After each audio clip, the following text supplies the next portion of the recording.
এই ভিডিঅ'টিত ইংলিছৰ one ward substitution অৰ্থাৎ এটা শব্দত প্ৰকাশ কৰাৰ কেইটামান ইম্পৰ্টেণ্ট কুৱেশ্যন আলোচনা কৰিম সকলো ধৰণৰ কম্পিটিটিভ এক্সামৰ কাৰণে এই কুৱেশ্যন কেইটা বহুত বেছি ইম্পৰ্টেণ্ট হয় গতিকে শেষলৈকে চাই থাকিবা ফাৰ্ষ্ট কুৱেশ্যনটো চোৱাচোন এ person who loves his country হয়নে এজন মানুহ যিয়ে নিজৰ দেশখনক অথবা কাণ্ট্ৰিখনক বহুত বেছি ভাল পায় তেওঁ কি বুলি কোৱা হয় সুধিছে গতিকে অপশ্যনসমূহ চোৱা অপশ্যনসমূহৰ ভিতৰত কাৰেক্ট এনচাৰ কোনটো হ'ব তোমালোকে ভিডিঅ'টি পোষ্ট কৰি আমাক জনোৱা a person who loves his country correct answer option number B patriot next চোৱা question number 2 a person who cuts hairs অৰ্থাৎ এজন মানুহ যিয়ে চুলি কাটে অপশ্যনবিলাক চোৱা আৰু শুদ্ধ উত্তৰ কোনটো হ'ব তোমালোকে মনতে ভাবা অথবা তোমালোকে আমাক ভিডিঅ'টি পোষ্ট কৰি কমেণ্ট ছেকশ্যনত জনোৱা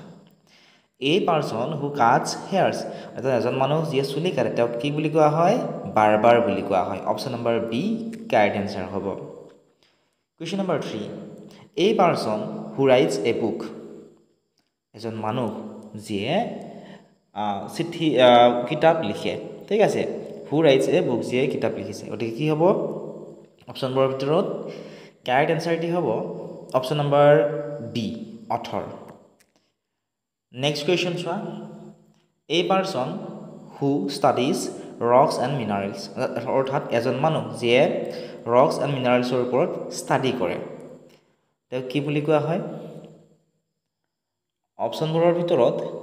কাৰেক্ট এনচাৰটি হ'ব অপশ্যন নম্বৰ এ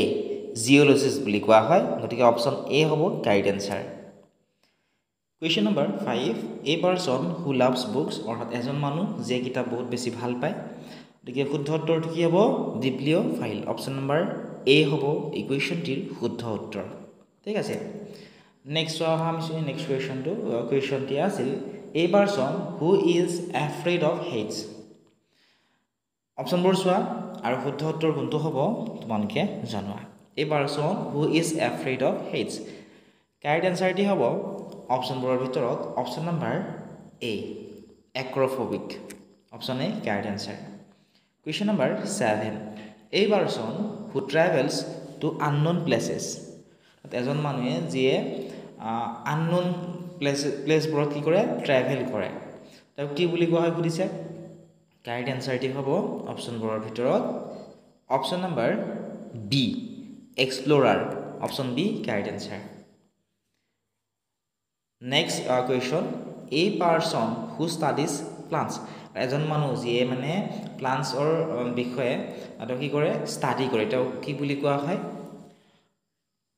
অপশ্যনবোৰ চোৱা এই কুৱেশ্যনটিৰ কাৰেক্ট এনচাৰটি হ'ব option number A botanist next কুৱেশ্যনটি তোমালোকে চোৱা কুৱেশ্যনটি আছিল a place where fish are kept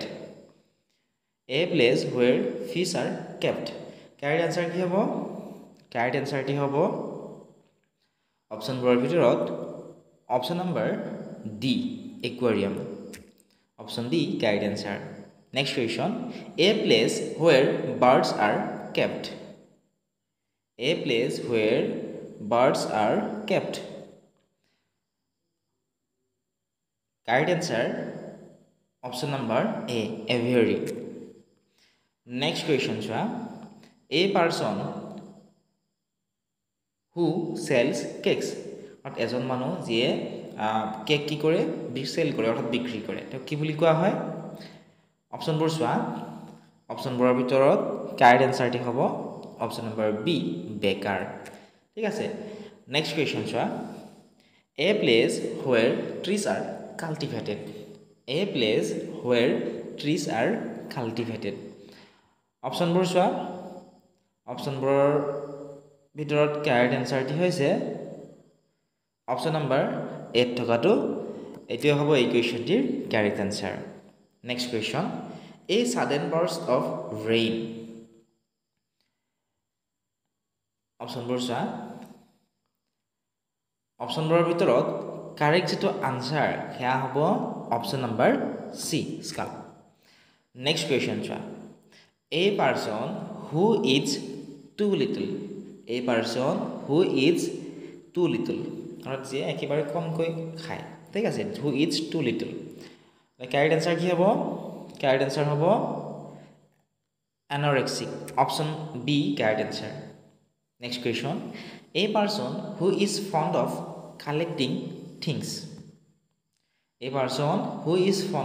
collecting things correct answer option number B herder next question number 16 এর সম্পূর্ণ ভিডিও তোমালকে আমার অনলাইন ক্লাসত পাবা অনলাইন ক্লাসত তোমালকে 17000 plus MCQ 1000 plus PDF maths reasoning সকলোখিনি তাত তোমালকৰ কভাৰ কৰি দিয়া হ'ব ডেসক্ৰিপচনত লিংক দিয়া আছে তাত ক্লিক কৰি তোমালকে আমাৰ এপটো ডাউনলোড কৰিবা তাত তোমালকে গোটেইখিনি পাবা কিবা যদি সুধিবলগীয়া আছে WhatsApp নম্বৰ তোমালকে ডেসক্ৰিপচনত পাবা তাত তোমালকে আমাক সুধিবলে নাপাহৰিবা